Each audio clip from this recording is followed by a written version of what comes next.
So you're going to hear Grandma Iole Martinat banker talk about her life as a young woman, young married woman, and I'll be showing you some photos that are important to the family.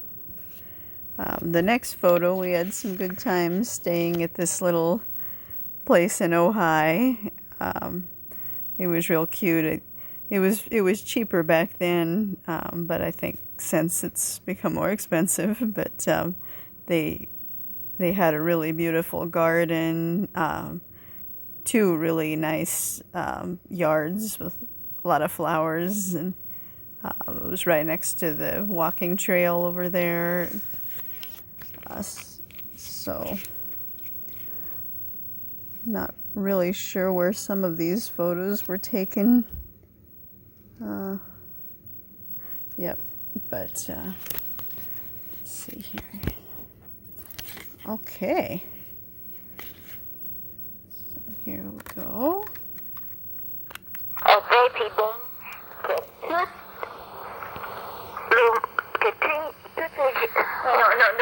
No, make noise. You're making noise. I can't. Well, sorry, I can't even say it. Okay, you said something like, repeating to tree isn't ja dank lumut. Something. Ett repeating to tree isn't Okay, now a little bit slower and louder. Ett repeating to tree isn't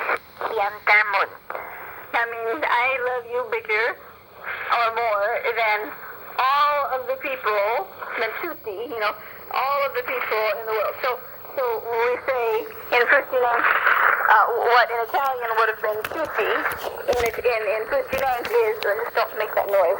I know, in Fuscinense is tui. Say tutti, tui in Fuscinense. Tui. Like Tui's restaurant. Tui. Thank you for all the help you did today.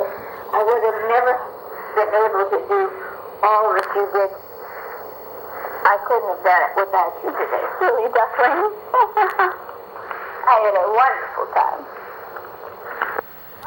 Put stuff right for me, Chris. What's that mean? Everything you did for me today. Oh, Kui today.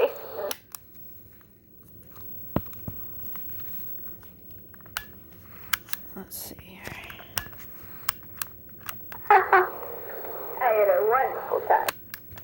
Just want to go back there for a second. Tui in Fuscinense. Tui. Like Tui's restaurant. Tui. Thank you for all the help you did today. I would have never been able to do all that you did. I couldn't have done it without you today. Really, duckling. I had a wonderful time. Put stuff right for me, Chris. What's that mean? Everything you did for me today. Oh, Kui today. Yeah. Ringrazio tanto.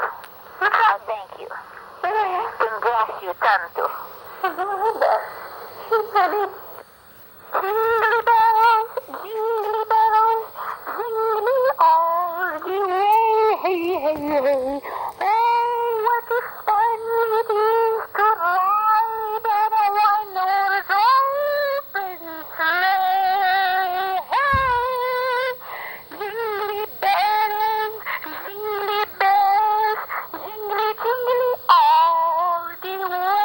Hey, hey, hey, hey, hey. Oh, what a fun it is to ride in a one-horse open sleigh. Well, I think that was me singing Jingle Bells in a unique way. I'm not sure if I heard that somewhere or if that was my first attempt at kind of playing with the song, or thinking of a new slight twist, to a melody that eventually kind of helped me, make a couple mini songs of my own, write the melodies and stuff. So who knows? I could have just heard that somewhere, but it's possible that I could have made that my own little tweak and my own little rendition. So me being Annie. Okay, I don't know where this one was taken. Grandma Yola and my mom Yolanda Lonnie. Well, I don't know where. Oh, let me go back again. Oh, what is fun! It is to ride in one horse and well, I don't know where this was, but the war. I have to tell you something. Sure. When you get through wearing something, throw them in the dirty wash, because these were not clean. They weren't clean? No, they were not. Oh. Where were they? I don't know. Well, it's very difficult when they're not clean. So just whenever you wear something, honey, it's so easy with the washing machine. Just throw it in the washing machine. Okay. Okay. All right. Deal. So where, I don't know, wait a minute, you want some almonds? No. So I don't know where we are. I think the war is just about over. And, about? Yeah, and now Grandpa got a job instructing or something. Okay. And then you go to Italy for when you're about 26, right? 27. Uh-huh. My mom and Dad, received a notice saying that my mother's mother was very ill. So my mother wanted to see her. And so in I believe it was 1946, I know there were no jets yet. There were the four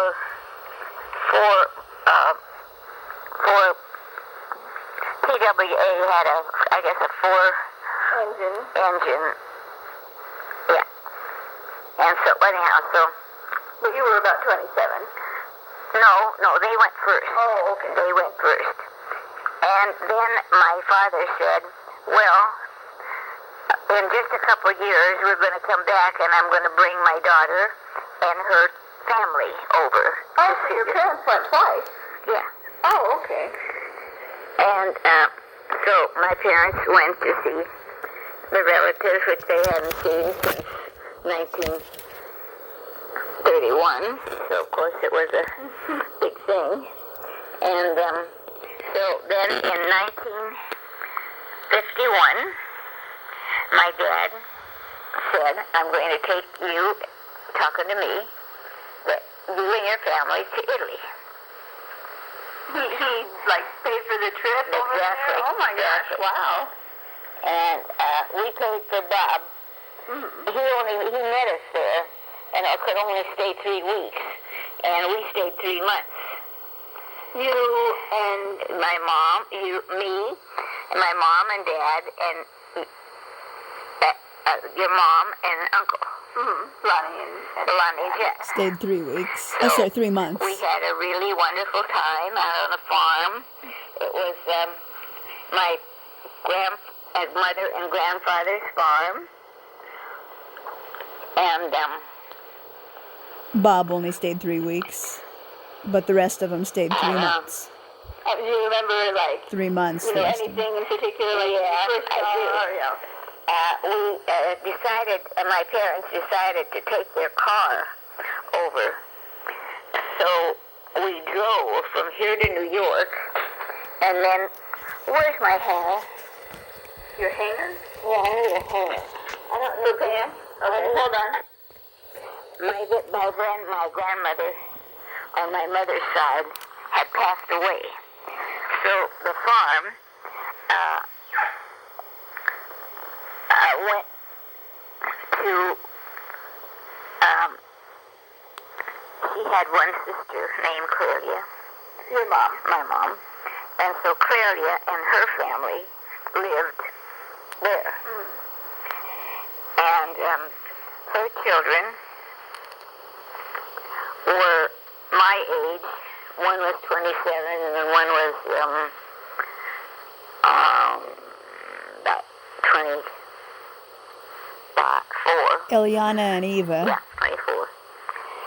And so, of course, you know, in 1951, it was quite recent after the war, so they didn't have any of the, they still did things like they did 100 years ago.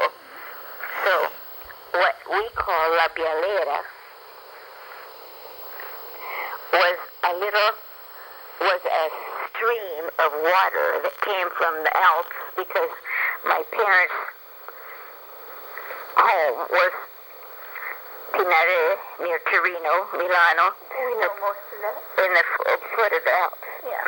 And so the water, they had a stream. And so That's the same stream that they kind of fed the farms with. exactly, they had a breach. And every day was your day to water your farm.